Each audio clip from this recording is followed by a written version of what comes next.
Mon frère, ma soeur, si on est chrétien, nous devons grandir dans la connaissance de Dieu. Grandir dans la connaissance de Dieu, c'est de découvrir de plus en plus son amour pour nous. Parce que Christ est venu sur cette terre, il nous a appris que Dieu était notre Père. Amen. Ce que l'Ancien Testament ne nous a pas révélé. Il y avait la révélation dans l'Ancien Testament, mais on était aveuglés. Amen. Mais c'est Jésus-Christ qui est venu nous ouvrir l'esprit. Il nous a fait comprendre que Dieu est notre Père. Notre relation avec Dieu, c'est la relation fils et père. Amen. La relation fille et père. Et c'est une relation qui n'a pas de barrière. Une relation inconditionnelle. Je bénis Dieu. Même le modérateur, l'ancien CM, l'a dit. Ce n'est pas nous qui l'avions cherché, mais c'est lui qui nous a cherché. Pourtant, le fautif, c'est nous. Mais ce n'est pas nous qui sommes allés vers lui. Mais lui, il a quitté le ciel, il est venu vers nous. Nous, les fautifs. Mais dans les relations, même dans le mariage, combien nous donnons des conditions? La femme a fait erreur. J'attends qu'elle vienne vers moi. Amen. Non, ce n'est pas moi, c'est elle. Mon mari a fait erreur. J'attends que lui vienne vers moi. Ce n'est pas moi, c'est lui. C'est lui qui est en faute. Mais Dieu, il n'a pas attendu que moi qui suis en faute, je puisse aller vers lui. Déjà, il le suppliait. Curieusement, contre toute attente, lui est venu vers moi. Là où j'étais en train de me noyer, il m'a tendu la main. Acclamons le Seigneur notre Dieu. Et c'est ce que le berger nous a enseigné à la nuit de prière. Pierre était en train de se noyer. Il a crié, Seigneur, sauve-moi. Est-ce que c'est Pierre qui est allé vers Jésus ou c'est Jésus qui est venu vers Pierre? Amen. Jésus a donné l'ordre, marche, viens. Oui, il a fait le pas. Mais il n'a pas pu continuer. Voyant les vagues, tous les dangers. Mais Jésus est venu vers lui. Sa main n'est pas courte pour sauver. Acclamons le Seigneur notre Dieu. Et nous avons découvert que des peuples que Dieu lui-même avait déclarés interdits, maudits, écartés. Mais curieusement, dans le plan de rédemption, Dieu a pris soin de récupérer ces gens-là. Donc pour confirmer sa parole qui nous dit Dieu ne garde jamais sa colère éternellement. Amen. Parce que dans la balance, oui, Dieu a sa colère contre nous. Il a aussi son amour envers nous. Et lorsque il met ça sur la balance, l'amour pèse plus que sa colère. Voilà pourquoi Dieu revient toujours de sa colère. Même s'il a pris des décisions de nous abandonner. C'est pour cela même, dans des églises, des prophètes et des prophétesses, des fois qui ne comprennent pas l'amour de Dieu. Quand Dieu te dit, tel, en tout cas pour moi c'est fini, je l'ai déclassé. Et tu cours vite pour annoncer. Mais quelque temps après, tu seras déçu. Jonas l'a vécu. Jonas est très zélé. Jonas, très convaincu, il a annoncé, il a parcouru la ville de Ninive, la grande ville à l'époque. pour dire aux gens, la colère de Dieu, vous êtes des pécheurs, vous commettez des abominations, Dieu va vous frapper. Amen. Mais son message a touché quand même le roi. Le roi a convoqué l'assemblée. Il a proclamé un jeûne et prière. La repentance, même les animaux devaient jeûner. Amen. Et Dieu s'est repenti de sa colère. Mais Jonas n'était pas content. Jonas a dit, mais pourquoi tu m'as laissé parler tout ce temps-là? Toi qui savais que tu devais finir par le pardonner. Amen. Jonas s'est levé contre Dieu. Jonas, c'est vrai, nous les serviteurs de Dieu, nous les envoyés de Dieu, les servantes de Dieu, nous ne connaissons pas bien ces dieux-là. Quand nous crions, Dieu va frapper, c'est bien. C'est bien. Acclamons le Seigneur notre Dieu. Nous avons lu que les Ammonites et les Moabites, qui étaient les descendants de Lot, c'était des peuples méchants que Dieu a écartés. Dieu a dit à Moïse d'écrire cela, de faire couler cela sous forme de lois, des ordonnances, qu'ils devaient être exclus de l'assemblée. Dieu a dit jusqu'à la 10e génération, donc 10 générations, ce peuple-là ne devait pas être considéré dans l'assemblée de Dieu, parmi les peuples de Dieu. Mais curieusement, Dieu est revenu, il a dit, pas 10 générations à perpétuité. Il a dit à Moïse, ajoute. Amen. On a lu le passage dans Deutéronome. C'est-à-dire pour des bons, écartés.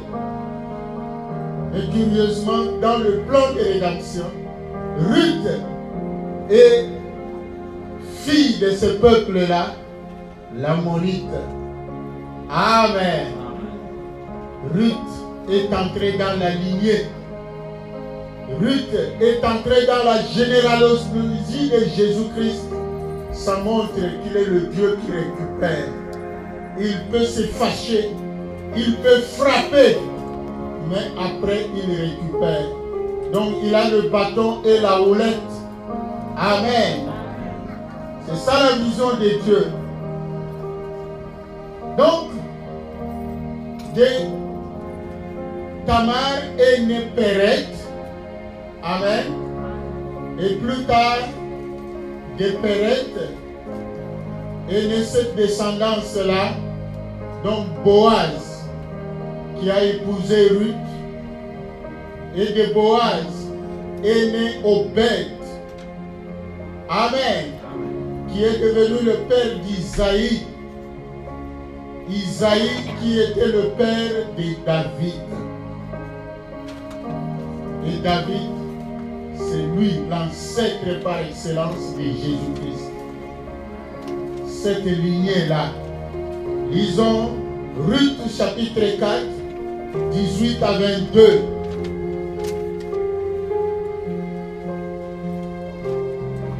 Le berger peut nous le lire rapidement. Ruth chapitre 4, 18 à 22. Donc nous devons comprendre qu'un chrétien, un vrai chrétien, doit déchirer tous les calepins sur lesquels tu écris les fautes de l'autre, sur lesquels tu écris les noms de ceux qui sont fichés. Amen. Chez toi, sur la liste noire. Si tu es vrai chrétien, quand tu entends la parole de Dieu, tu dois décider de pardonner. Tu ne dois pas continuer à garder les noms de ceux-là dans ton calepin. Oui, Tata Berger. Nous lisons par la grâce de Dieu Ruth chapitre 4, le verset 18 à 22. Voici la postérité de Péret. Péret engendra Hetzron. Hetzron engendra Ram. Ram engendra Aminadab. Aminadab engendra Nachshon. Nachshon engendra Salmon. Salmon engendra Boaz. Boaz engendra Obed. Obed engendra Isaïe. Et Isaïe engendra David. Amen. Amen. Donc, Salmon, on vous avait expliqué, c'est celui-là qui avait épousé Rahab, qui pourtant était étrangère, qui pourtant était prostituée. Amen. Une femme de mauvaise vie. Mais à cause de ses œuvres, elle a offert l'hospitalité aux enfants d'Israël, aux espions que Josué avait envoyés, et une alliance s'est créée. Et c'est comme ça qu'elle a eu la grâce d'être épousée par un Israélite qui s'appelait Salmon.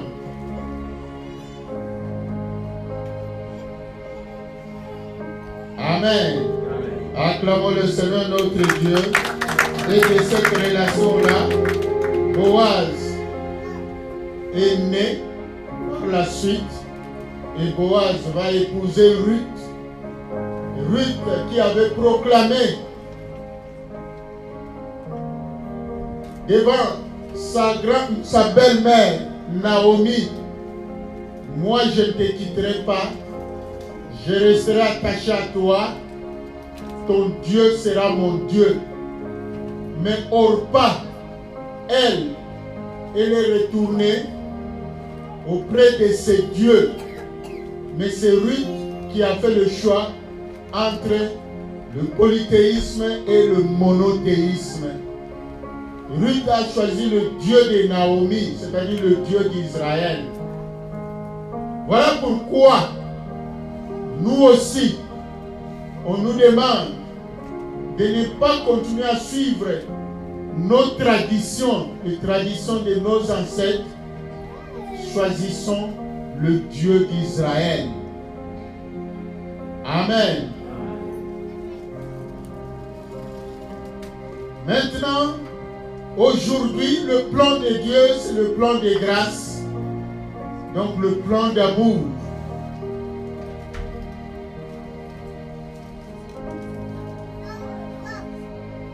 On peut nous lire Romains chapitre 9, 25 à 26.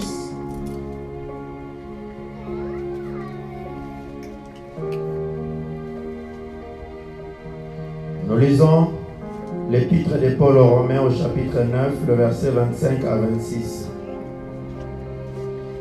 Selon qu'il est dit dans Osée, j'appellerai mon peuple celui qui n'était pas mon peuple, et bien-aimé celle qui n'était pas bien-aimée. Et là où on leur disait, vous n'êtes pas mon peuple, ils seront appelés fils de Dieu vivant. Amen. Acclamons le Seigneur.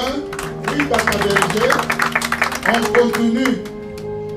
Nous lisons dans 2 Samuel, chapitre 12.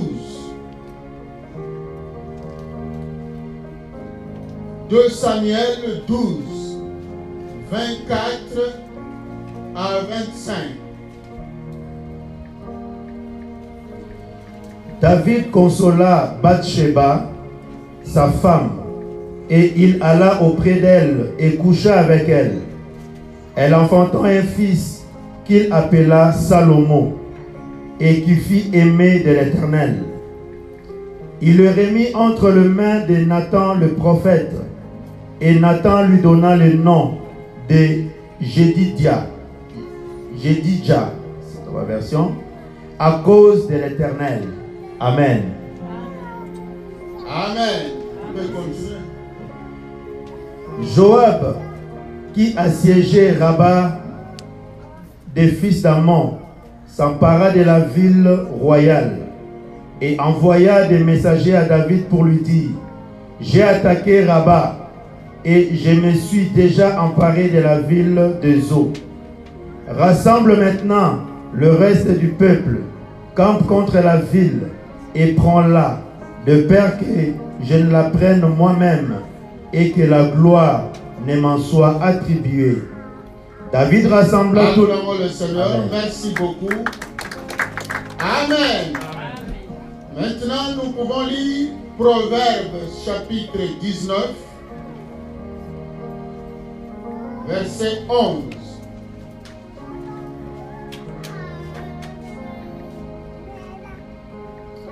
L'homme qui a de la sagesse est lent à la colère, et il met sa gloire à oublier les offenses. Amen. Amen. Nous allons dans Nombre chapitre 21.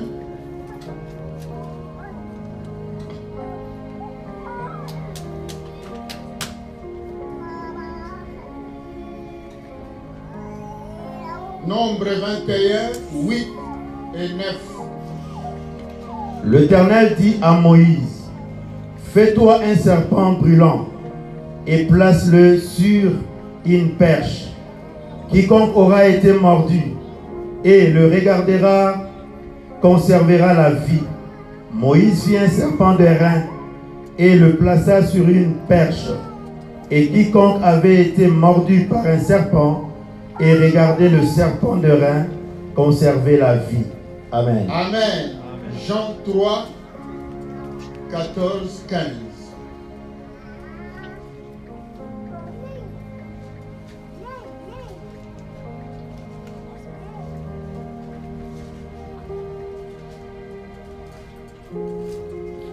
Et comme Moïse éleva le serpent dans le désert, il faut de même que le Fils de l'homme soit élevé, afin que quiconque croit en lui ait la vie éternelle. Amen. Amen. Merci beaucoup, Tata Berger. Bien-aimé, Dieu ne fait exception de personne. Dieu a conçu le plan du salut pour quiconque croira. C'est-à-dire, la décision ne dépend plus de Dieu, la décision dépend de l'être humain. Toi homme, toi femme, tout dépend de toi. Soit tu crois et tu seras sauvé, soit tu ne crois pas et tu ne seras pas sauvé. Ce n'est pas l'affaire de Dieu. Parce que Dieu offre le salut à tout le monde. Il y a des peuples qui ne méritaient pas. Mais Dieu a dit au final, reprenez-les. On nous a lu, je me suis montré à un peuple qui n'était pas mon peuple. Même ceux-là qui n'étaient pas comptés parmi mon peuple sera appelé mon peuple. Amen. C'est-à-dire qu'il a dérogé à toutes ces décisions, il a dérogé à sa colère. Donc c'est la suite comme j'ai expliqué, c'est comme ça, Rahab s'est retrouvée dans la lignée, Ruth dans la lignée, Tamar, toutes ces femmes qui n'étaient pas des femmes d'Israël, qui étaient des étrangères, qui étaient donc à part Ruth, Amen, dont la Bible ne nous donne pas un mauvais témoignage, mais les autres, il y a un mauvais cachet. C'est pas que Dieu les condamne, mais Dieu prend ça comme échantillon pour nous prouver son amour. Amen. Nous venons de lire dans 2 Samuel 12, 24 à 25. C'est l'histoire du David, le péché de David. David devenu roi dans toute sa gloire, pendant que l'armée était allée en guerre Lui, le roi, il était là. Un jour, il était monté sur le toit de sa maison en train d'observer dans sa gloire. Il a bien mangé, il a bien bu. Amen. Amen. Il a fait la sieste et il n'avait que faire se promener dans sa parcelle. Amen. Sur l'estrade de sa maison. Et là, un peu plus bas, c'était au bord de la mer ou d'une rivière ou un lac. Et c'est là, sur une plage, que les femmes allaient souvent se laver. Et les yeux, la convoitise des yeux. Amen. Amen. David va apercevoir une femme qui s'appelait Bathsheba. C'était l'épouse de l'un des militaires fidèles de David. David a vu que la femme était belle. David est tombé dans la convoitise. David n'a pas su se contenir. Il va envoyer les gens dire, mais cette femme-là, c'est qui? On lui dira, non, elle n'est pas libre, elle est mariée. C'est la femme de tel ou une, ton militaire, qui est même allé en guerre. Amen. Et David a conçu le projet macabre. David a fait venir la femme. David est allé avec la femme. Non seulement il est allé avec cette femme-là, mais David a voulu s'approprier de la femme jusqu'à détruire le mari de la femme. L'histoire est longue, lisez dans 2 Samuel là, chapitre 10, chapitre 11, chapitre 12. Vous comprendrez toutes ces histoires, ce n'est pas pour rien que ça nous est écrit. David a commis le meurtre. Il a fait tuer, il a donné l'ordre à ses généraux de mettre ces militaires-là, le mari à cette femme-là, de le mettre au front, donc à la première ligne, pour qu'il soit attrapé par la balle des ennemis. Amen. Et Dieu a envoyé le prophète Nathan. David a été puni par Dieu. Il y a le premier enfant qui est né. Donc quand le militaire est mort, le mari de cette femme-là, et David a trouvé maintenant que la femme était libre et c'est là qu'il va l'épouser officiellement.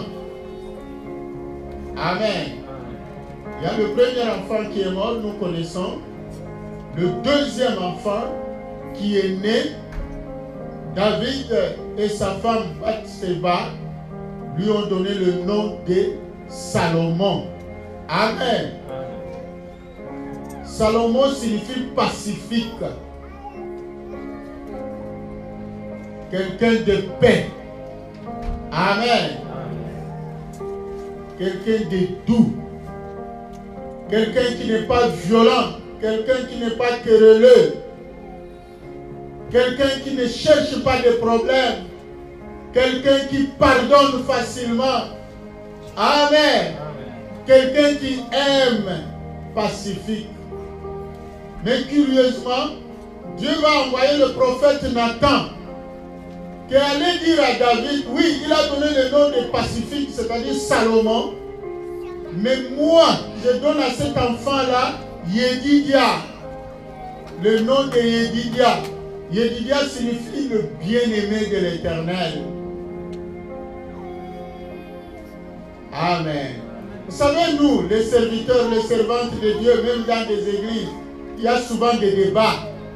Même parmi nous, il y a des gens qui voient mal. Mais comment le pasteur accepte de dédicacer un enfant comme ça, un enfant bâtard? Amen. Lisez cette histoire-là.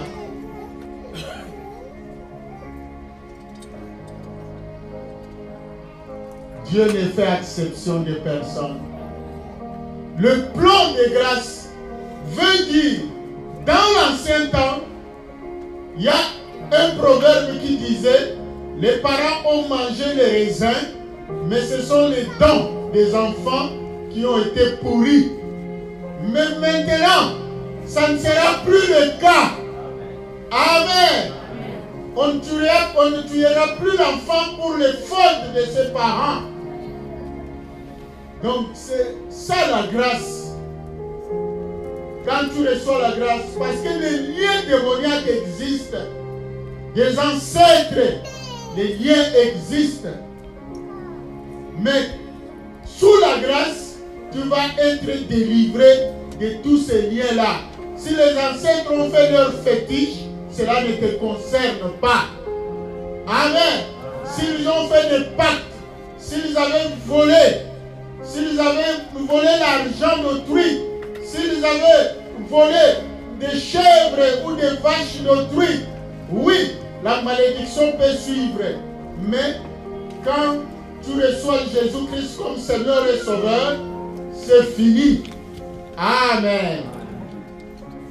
Parce que vous savez, Bath-Séba, la femme là, son nom signifie fille du serment, Pardon, Bath, c'est à deux noms composés, c'est un nom composé. Donc, Bath signifie mesure de capacité, les talons. Amen. Vous savez, il y a un roi, Nebuchadnezzar, qui a fait un rêve. Amen. Qui ne comprenait pas. Et Daniel a eu la révélation. On a dit, Dieu t'a pesé. Amen. Il t'a pesé. La balance. C'est ça, Bath. Séba signifie fille du serment, comme j'ai dit. Le nom c'est Bath-Séba, composé. Alors, comprenez, David a commis non seulement l'adultère, mais le meurtre. Mais l'enfant, Salomon, Dieu, il lui donne le nom de Yedidia. Yedidia qui signifie le bien-aimé de l'Éternel. C'est cet enfant-là, Salomon, qui est devenu le roi mythique, le roi qui dépassait tous les rois en sagesse, le roi qui a dépassé tous les autres rois en richesse. Amen. Il fallait compter même le nombre de ses costumes. Il fallait compter même le nombre de ses chèvres, le nombre de ses brebis, le nombre de ses vaches. Amen. Salomon, le bien-aimé de l'Éternel. Et Dieu, plus tard, il va même se glorifier de David. Il va dire, David, c'est mon serviteur selon mon cœur. Oh,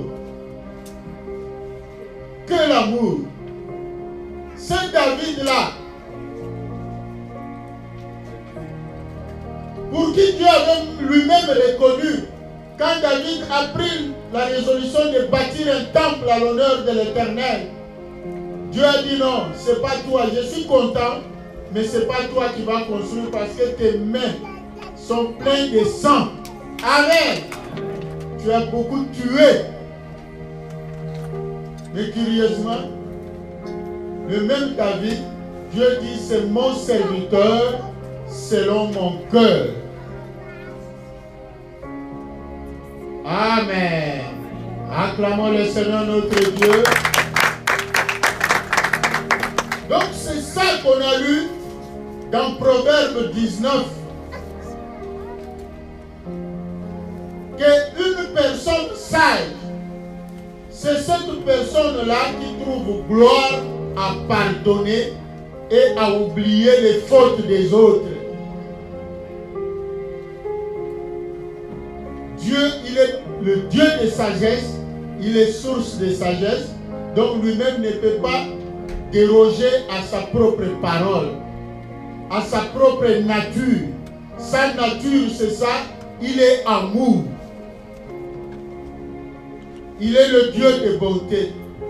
Voilà pourquoi Paul, dans Romains, il dira, Dieu fait grâce à qui il fait grâce. Là où le péché abonde, la grâce surabonde.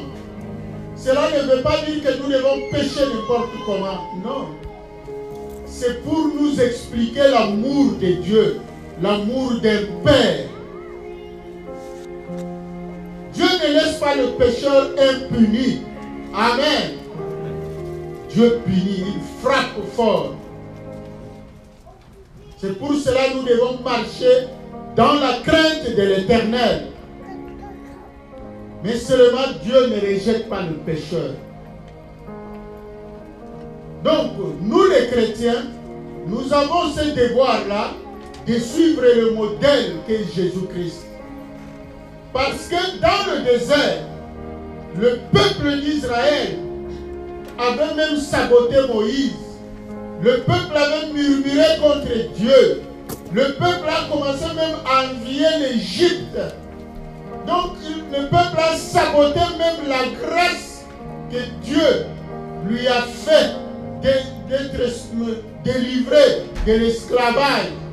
Le peuple a commencé à regretter les concombres de l'Égypte à cause de la souffrance, à cause des épreuves, un moment d'épreuve. Et cela a fait fâcher Dieu. Et Dieu a ordonné les serpents, amen, qui ont commencé à mordre les enfants d'Israël en désordre. Beaucoup en sont morts. Mais le même Dieu va encore avoir pitié de ce peuple-là. Et Dieu va lui dire à Moïse, parce que Moïse était au bout, fatigué, voir les gens mourir en désordre, plus que la Covid. Amen. Moïse ne savait que faire. Moïse a appliqué toutes les baumes, les médicaments à l'époque. Mais il n'y avait pas de solution. Mais Dieu a dit à Moïse, fabrique un serpent de reins. Amen. Mets-les haut sur un poteau. Et tous ceux qui seront mordus par le serpent, dès qu'ils tourneront les yeux vers cette statue-là de serpent, ce n'était pas le vrai serpent, c'était une statue. Amen. Mais Dieu a dit à Moïse, c'est ça, le truc. Chaque fois que quelqu'un lèvera les yeux, regardera à ce serpent-là, c'est fini, il sera pardonné et il sera guéri. Donc le venin des serpents va être anéanti par le simple fait de fixer les yeux sur cette statue-là. Et c'est plus tard que Jésus, dans son entretien avec Nicodème, Nicodème qui pourtant était docteur de la loi, mais qui ne comprenait pas quand Jésus disait qu'il fallait naître de nouveau. Amen. Et il est allé de nuit voir Jésus-Christ, lui demander, le supplier de lui expliquer, parce que cela le tourmentait. Lui qui connaissait bien la loi, lui qui connaissait bien la Torah. Amen. Donc la Bible, l'Ancien Testament. Mais il ne pouvait pas comprendre. Et Jésus lui a dit, mais toi, docteur, tu ne connais pas ces choses. Nous les comprenons parce qu'il y a le Saint-Esprit. Amen. C'est le Saint-Esprit qui nous fait comprendre maintenant les Écritures saintes. Donc Jésus a commencé à expliquer à Nicodème. D'abord il lui a dit, naître de nouveau signifie, il faut naître d'esprit et naître d'eau. Amen. C'est-à-dire recevoir Jésus-Christ comme Seigneur et Sauveur, croire en lui et ensuite se faire baptiser. Et Jésus a continué pour lui faire voir que Jésus était cet étalon-là. Amen. Parce que le nom de Bat-Teva, je vous ai expliqué, le nom signifie mesure de poids. Quelque part, ça signifie les talons de mesure. Et c'est Jésus. Amen. C'était s'annoncer que de cette lignée-là va naître quelqu'un qui sera les talons pour nous tous. Amen. Parce que Dieu a trouvé que l'homme n'est pas capable de faire le bien. L'homme n'est pas capable d'obéir à la lettre, à la totalité de la loi de Dieu. Et Dieu a envoyé son Fils unique. C'est ce qui est écrit. Dieu a envoyé son Fils unique afin que quiconque croit en lui ne périsse point, mais qu'il ait la vie éternelle. Donc dans Jean 3, 16, là qu'on nous a lu, si nous parlons, oui, dans Jean 3, si vous allez au verset 16e, c'est là que vous trouverez, car Dieu a tant aimé le monde qu'il a envoyé son Fils unique, afin que quiconque croit en lui ne périsse point, mais qu'il ait la vie éternelle. Amen. Donc Dieu s'est arrangé pour ne pas rejeter définitivement les pécheurs. Ceux qui ne méritaient pas être appelés son peuple. Ceux qui ne méritaient pas être appelés ses fils, ses filles. Ceux qui ne méritaient pas être appelés ses serviteurs, ses servants. Amen. Mais Dieu, dans sa grâce, dans son amour, il a dit, voilà, je vous envoie le prophète des prophètes, Jésus-Christ. Celui qui croira en lui vivra, et celui qui ne croira pas en lui mourra. Amen. Il n'y a pas d'autre. Voilà la signification de la foi par la grâce, pardon, le salut par la grâce au moyen de la foi. C'est simplement la foi. La foi, c'est cette action, croire en Jésus-Christ, c'est cette action de lever les yeux comme au désert. Amen. Il fallait lever les yeux, regarder à cette statue-là des reins, le serpent des reins. C'est ça que Jésus a voulu expliquer à Nicodème, la nouvelle naissance, c'est-à-dire exprimer sa foi. Exprimer sa foi, c'est-à-dire tourner les yeux vers Jésus-Christ. Il n'y a pas une autre voie pour obtenir le salut. Il n'y a que Jésus-Christ. Et dès qu'on croit en Jésus-Christ, c'est fini, on est pardonné. Dieu ne regardera même plus la multitude de nos péchés, comme on a lu dans Proverbe 19. Parce que Dieu est plein de sagesse, il est plein d'amour, et sa gloire est dans le fait qu'il pardonne. Il oublie même, quand il pardonne, il oublie. Il ne se souvient même plus que tel a fait ceci. Combien de gens ne marchent-ils pas chargés? Il y en a qui continuent à être chargés, même après avoir péché, confessé le péché, mais parce qu'ils trouvent que ce qu'ils ont fait c'est grave. Il y en a qui ne croient pas à l'amour de Dieu, que malgré que ce péché-là était grave, mais Dieu a pardonné, Dieu ne se souvient plus. Il y a des chrétiens qui confessent leurs péchés même 100 fois. Amen. Mais au désert, ce n'était qu'une statue. Et c'était un simple acte de regarder. Amen. On était guéri, on était libéré. Mais ici, il y a un Dieu Dieu lui-même, qui a quitté le ciel, il est venu sur cette terre. Il a dit, mais voici, prenez-moi. Il s'est livré pour nous. Il s'est chargé de nos péchés. Si on est dans une lignée sale comme ça, amen. Donc, c'est ça qui symbolise qu'il s'est chargé. Lui n'a pas péché, mais il a porté notre péché.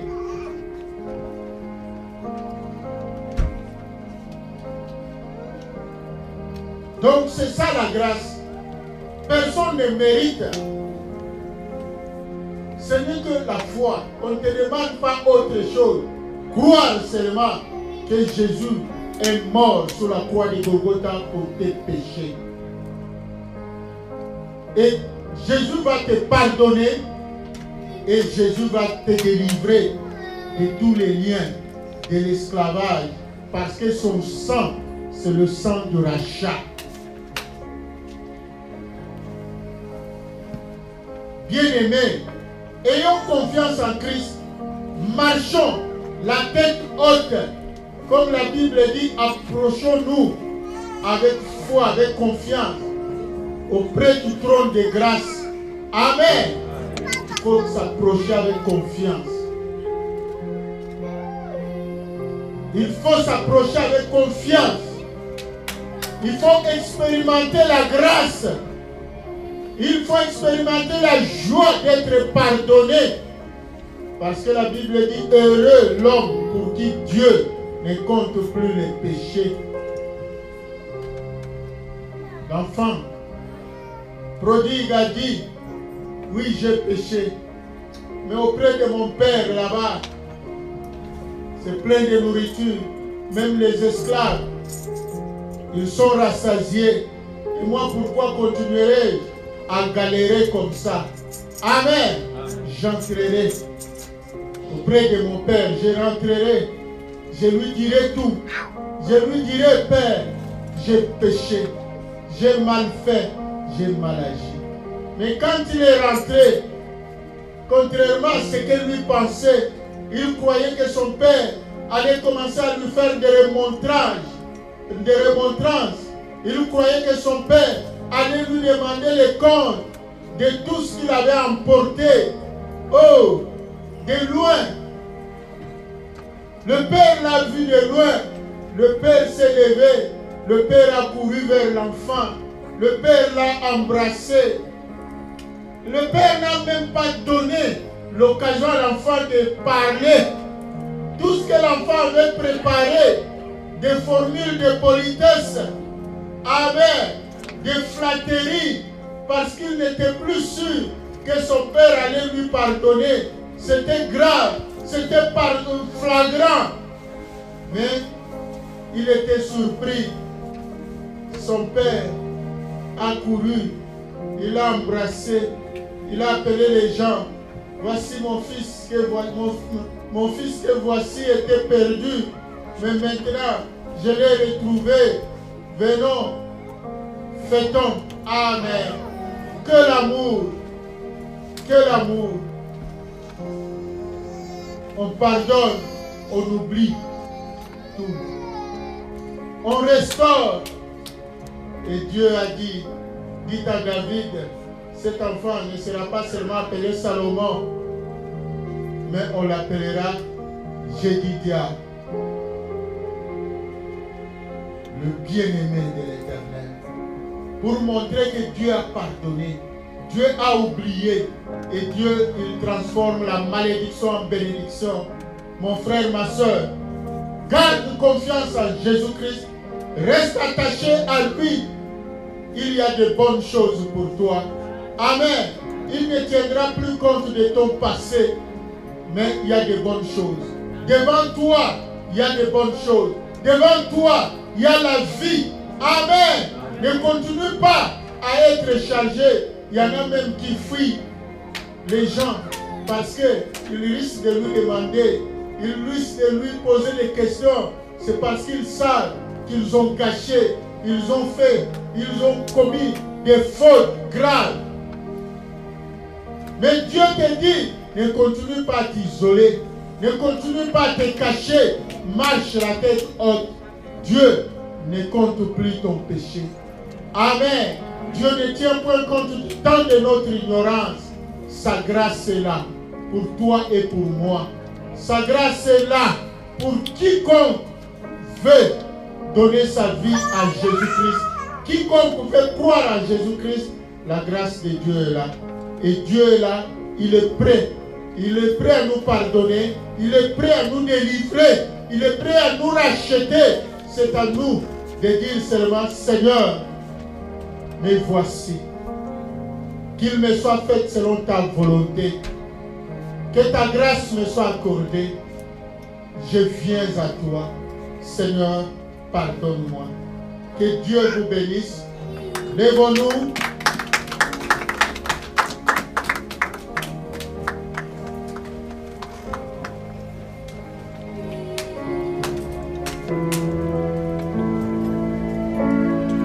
Nous invitons le berger. Oui, mon frère, ma soeur, commence par te déchirer tous les petits calepins, ta liste noire. Commence par renoncer à toutes les mauvaises décisions que tu as prises contre tel, contre ta femme, contre ton mari, contre ton fils, contre ta fille, contre tes amis, contre ton patron, contre qui que ce soit, contre tes ennemis. Commence par déchirer. C'est pour cela qu'on nous dit déchirez vos cœurs. Amen. Déchirez vos cœurs. Parce que c'est dans nos cœurs qu'il y a des mentions. Celui-là, fini. Écarté. Fini. Plus confiance. Non. Dieu nous demande de pardonner. Dieu nous demande d'oublier. Dieu nous demande de renoncer à toutes les mauvaises décisions.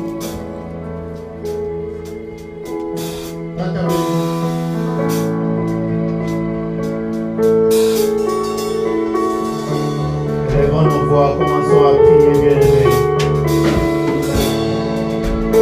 Dieu nous accorde sa grâce ce matin. Comme on nous a expliqué, le peuple qui a été banni de 10 générations et pour toujours. Mais ce rite-là, oui, c'est Naomi, ce rite-là a trouvé grâce. Oui, toi aussi élève ta voix ce matin. Répands-toi de toutes les mauvaises choses. Répands-toi de la colère, du manque de pardon. Répands-toi de ton incrédulité. Jusqu'à présent, tu continues à goûter à la parole de Dieu. Renonce à cela parce que Dieu te tend la main ce matin. Prions au nom de Jésus. Alléluia. Renonce à toi ce matin. Renonce ce matin. Dieu ne ferme point la porte à un pécheur qui se répand. Vois ce matin. Considère-toi comme le fils prodigue. Considère-toi comme le fils prodigue qui revient vers le Père, qui revient vers son Père et son Dieu. Je veux notre Seigneur, mention de toi, de ta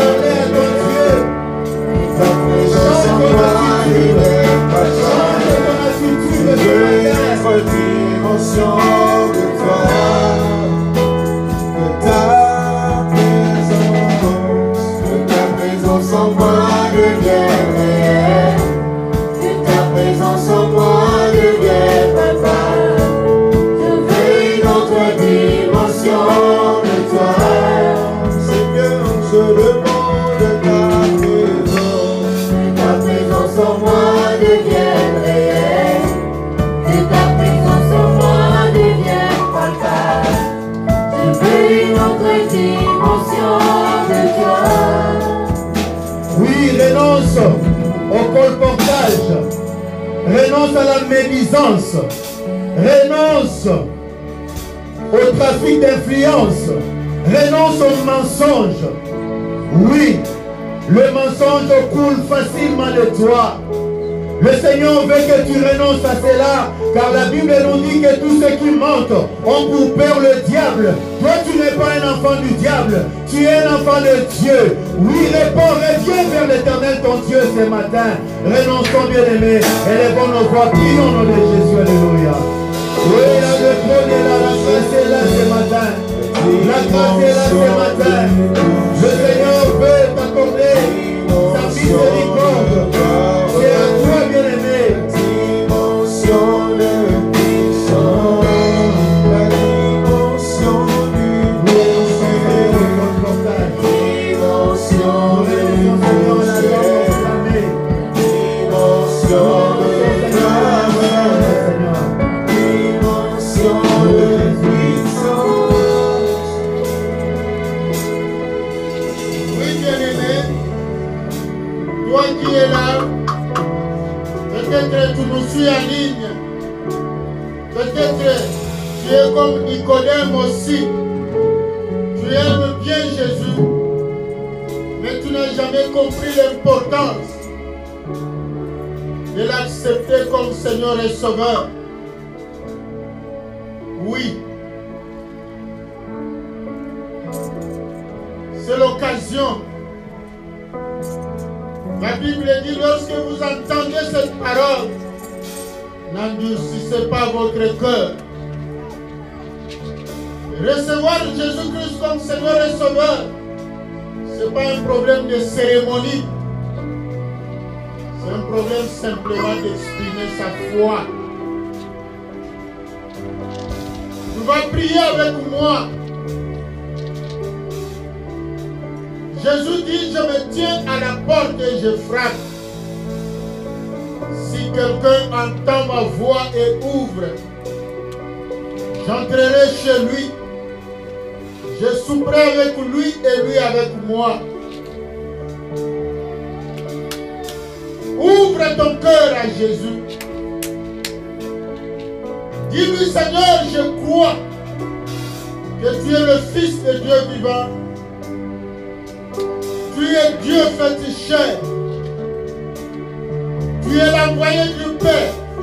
Tu es venu sur cette terre pour moi. Toi, tu n'as commis aucun péché. C'est moi qui ai péché. C'est moi qui ai commis tant d'abominations. C'est moi le coupable. C'est moi le pécheur, la pécheresse. Je ne suis pas digne. Mais Seigneur, je crois que toi tu as donné ta vie pour sauver la mienne. Tu es mort sur la croix de Golgotha pour moi. Toi qui t'es livré entre les mains des pécheurs. Tu as été enseveli. Tu es ressuscité le 3e jour. Tu as déchiré l'acte dont les ordonnances me condamnaient et qui subsistait contre moi. Tu m'as donné la vie éternelle. Seigneur, je t'invite à entrer dans mon cœur. Fais de moi ta demeure. Transforme ma vie. Donne-moi ton Saint-Esprit. Donne-moi la soif de ta présence. Donne-moi la connaissance parfaite de la parole de Dieu. Donne-moi la soif de ta parole. Donne-moi ta sagesse. Garde-moi toujours attaché à toi. Aujourd'hui, je renonce au Dieu de ces morts. Je renonce à toute œuvre du péché. Je renonce à tous les pactes que j'ai signés avec le diable, que mes parents et mes ancêtres ont signé avec le diable. Cela ne me concerne plus. Toi, Satan, je ne t'appartiens point. Moi, j'appartiens à Jésus-Christ. Toi, Satan, je ne suis plus ton esclave. Moi, je suis affranchi. Je suis libre. J'appartiens à Jésus-Christ. Seigneur Jésus, garde-moi en toi. Garde-moi toujours dans ta présence. Bénis-moi, délivre-moi. Guéris-moi, fortifie-moi. Sois mon soutien, sois mon réconfort. Au nom de Jésus. Amen. Acclamons le Seigneur.